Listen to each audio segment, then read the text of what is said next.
Hi guys, what's up? Zax here. We are back with F1 Championship Edition, and we are here in Australia, and we are going to try and get a good qualifying this time. Last time we were out in Q1 because stupidly I didn't leave enough time and straight on at turn 1, so that's not good, and the car's just not steering into the corner there. So this lap doesn't look like it's going to be too good, but I just need to get used to the track in this car. I've driven this track I think once on this game, but that was a long time ago, because actually I sold this game because I never played it, but recently my friend got a PS3 and this game, and he said, you know, might as well get it again, it's a really good game. And after playing it again, I really did enjoy it, so that's really good. And now I'm uploading videos of it, which is good. It does look like there is a Super Aguri right behind me though, so we'll probably try and we'll do 2 laps, and if it doesn't go to plan, it doesn't go to plan. But Australia, as you saw in my F1 2013 career mode, isn't my strongest track, so I don't know, we'll see what happens. But Monteiro currently with a 1:33.5, that's not a particularly good lap time, so we might actually be able to get through, but you can really easily corner cut on this track, so I'm going to do my best not to do that, or try my best not to do that, because otherwise we'll end up further down the grid if we don't get that lap time in, which we definitely need to.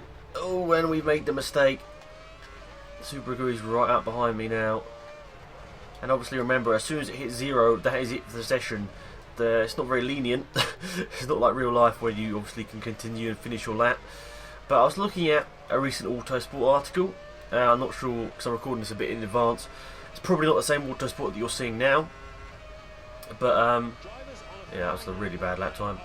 But between like 2003 and 2006, there were like 4 different changes of qualifying, so very confusing. It wasn't like Q1, Q2, Q3 that we see today. It was very different. I can't remember off the top of my head what it was like, but you know, I can't remember, but I definitely didn't like the sound of whatever it was. I think it was one driver going around at a time or something like that, and I didn't like that idea whatsoever. I really like the Q1, 2 and 3 sessions. I really do like that. I think that is very good for the sport, and it also means that there can be surprises. Obviously, if a certain driver does a good move in like a wet, dry qualifying session, it's really good. But overall, I don't really think the pace is here. Villeneuve has now put in a 1:33.375. Not sure if they're going to beat that. We'll see as we come across the line. But overall, not too bad this lap time. It's not really improved by too much, but it might be able to improve us from our 21st current position. As I said, Australia isn't my best track on the calendar, so I'm really not expecting to get out of Q1. If we do, I'll be pretty happy. But a slight mistake there, another mistake that's probably cost us any chance of getting through. I don't really want to do another lap because I don't want this episode to be too long. I normally don't do all of 1 lap or 2 laps in F1 2013 qualification, to be honest. Up to the line. Let's see what this is like. It's not actually that bad. It's even going to be into Q2. Alright, so let's return to the garage and see what's happening. Or end session. Did we get through?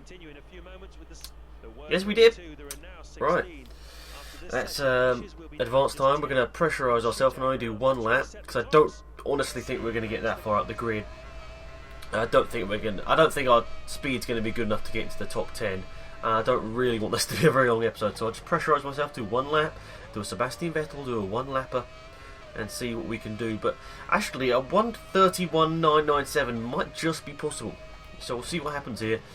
But yeah, I really don't want these episodes to be too long, because I know you guys don't want to see really long videos. I know the trend on my channel nowadays is to have like 15-minute videos, and I'm just hoping to stick with that. And I know you guys don't particularly want to see like 40-50-minute videos, and if I did full qualifying, full practice and everything, it probably might even end up being hours long. But overall, I do want to have to keep the videos about 15 minutes for this particular series. For F1 2013, I'll keep it at full length. But that's just because I think you could do 3-lap career mode races, but I'm not going to be doing that. It's all about 25%. At least you've got to be doing 25% career mode races. Maybe that's even the minimum. I don't even know, to be honest. I can't even remember. It's actually been so long since I played F1 2013 career, as I recorded a couple of episodes in advance by quite a bit. So I need to get around to recording more in the future, to be perfectly honest. The next couple of days even. But this lap has been quite tidy, and we've done another mistake there, but just keep it straight on the track. I need to take the racing line off. forgot about that. Can I take it off here? Driving aids. Did I go past it? Oh, that's right there. Oh no, I didn't mean to do that. There you go. That's exactly what I wanted to do. I guess that's what you guys wanted to see as well. Was the racing line off? Nearly forgot. Literally just remembered it. Was coming around this part of the track. I might even put it up to hard difficulty at some point, but I'm not too sure. I think when I get a good team drive, I probably will move up to a good, a better difficulty, higher difficulty. But anyway, let's return to the garage. That wasn't a particularly good lap. We only beat Mark Webber, but yeah, that is it for this, guys. I'm going to skip forward to the race, and hopefully it's a good one. So here we are, guys. We're here with the race, the Australian Grand Prix. Let's just stick with the 50-50 strategy, 3 laps on each.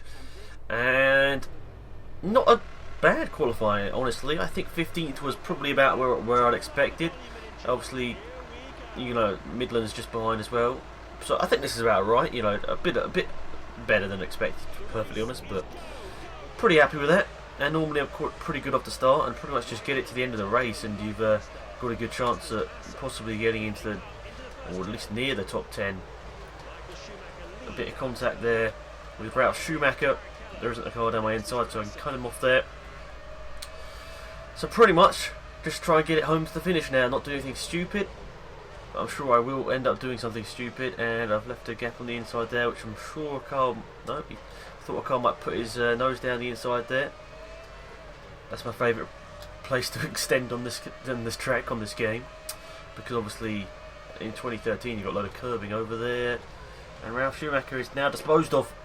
I think that's a classic Alex Zafra saying, moving down, like overtaking someone, then saying he got disposed of. A bit of a stupid saying, to be perfectly honest. Not really a Murray Walker-esque saying. Ooh. Oh, Montero's crashed out. Tiago. He got taken out by his teammate as well. Oh, that's just... Oh, no. And the spin recovery helps us back round. Not what we wanted, though. Oh no. And now only Ide is behind us. He's miles behind anyone else. This is such an unfortunate error, and now we've outbraked ourselves and Ide's through. We definitely just went from hero to zero right there. Ide, please don't cut me off.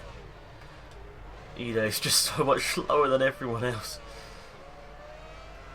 I'm sure one of you guys can tell me in the comment section, but why did Ide exactly get his super license revoked? Was it? I think he was. I think he took out someone. I'm not exactly sure, so I'd really appreciate your comments on that. I'm sure one of you guys know. It'd be quite interesting to see, because Ide was one of the first sort of modern pay drivers that really got into the sport because he had a lot of money. But you know, he also raced for a Japanese team. Let's remember that, with a Japanese engine supplier. So he wasn't probably terrible, but he probably just was under-experienced into Formula 1. Maybe a bit like Alguersuari, put into Formula 1, pressured by the sponsors. Obviously with Alguersuari, that was Red Bull. He was pressurised to get into Formula 1 early, which he did, but that just didn't work out for him. Even though Alguersuari, in my opinion, probably should still be in Formula 1. Just unfortunate for him. Oh no, we're messing up now. It's unfortunate for him, there's no good spots are available. I'm not sure, maybe Alguersuari might have took one of the bad seats, but I'm not really too sure, to be perfectly honest. We'll see what he ends up doing this year. Probably might have announced his plans, I don't really know. I'm recording this in advance, so you guys can tell me if he's got any plans. But at the moment, if my eyes don't deceive me, Barrichello is leading this race. He qualified P2, so he had a very good qualifying effort. And obviously the Honda was alright in 2006. I mean, Jenson Button got his first win here in 2006. Obviously not here, he got it in Hungary. But you know what I mean, he got it in 2006 with the 2006 car. So we're going to be putting in the end of this next lap here. 15th place, but that is because everyone else in front of me pitted. That was quite a good lap time though, I'm pretty happy with that. Well, at least through the second and third sector, I should say. Made a bit of a hash of sector 1 with the spin at this corner right here. Sort of like a half spin. it's very hard to go wheel to wheel with some of these cars because they're a bit crazy. I think my teammate pitted. I'm not really too sure. I've messed up some of these corners, but I'm not really getting too frustrated. Just fighting my way back through the field, and to be perfectly honest, I'm in a car that shouldn't be scoring points. So, you know, any point scoring position is definitely good for us. But I'll take the positions whilst I can. I mean, we're not that far off, you know, some of the good teams. Like in front of us, we've got Villeneuve in a BMW Sauber. Obviously, Villeneuve wasn't very good in 2006, but yeah. But yeah. I don't really know where to go from that. But I think in front of him is Webber, and there's some fluid or something down the track in front of us. Car probably blown up around one of these corners. I think I said in the last episode that I love the fact that all the cars blow up, but it wasn't the fact that wasn't really the fact that they all blow up. It's just the fact that there are retirements. There are 2 cars at the side of the track.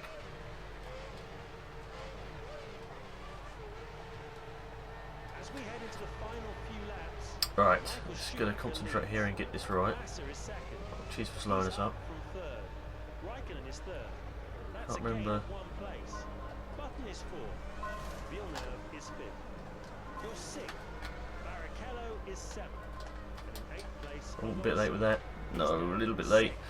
Not too bad. A little bit slow out the pit box though. Oh no! I was wiping my nose. That wasn't what I wanted to do. Damn it! I crossed the white line.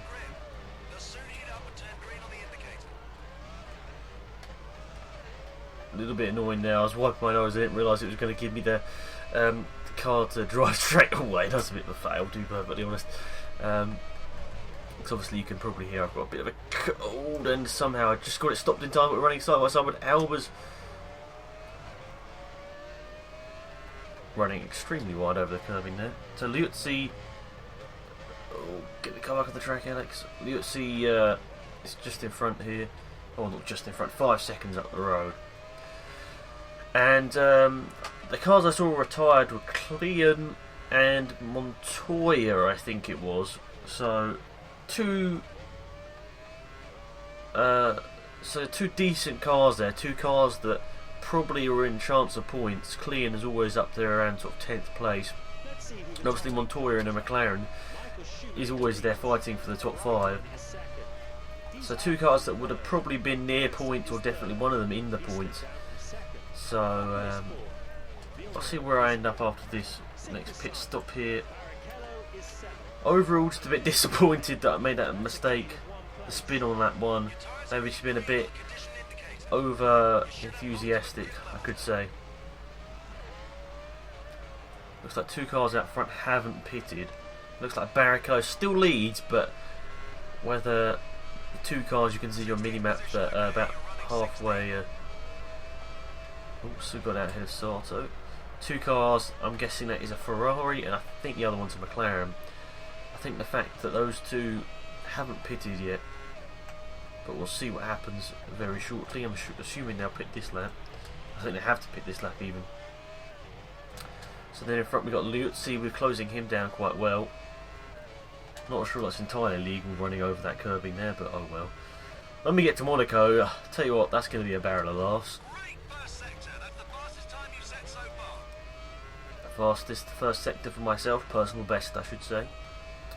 And we are definitely catching on Liuzzi. That was 2 seconds in that last lap. If we keep up that pace, we're going to be right on him on the last lap, and it's going to be a good battle. Good battle, I'll tell you that. So now a quick left, right. Yep, this lap's going very well. Very nearly doing what I did on lap 1 there. That could have cost me a huge heap of time. Michael Schumacher has jumped the field, and now he's in P1. Keep on the track, guys. Keep on the track. Be a big thing to beat my teammate, to be perfectly honest.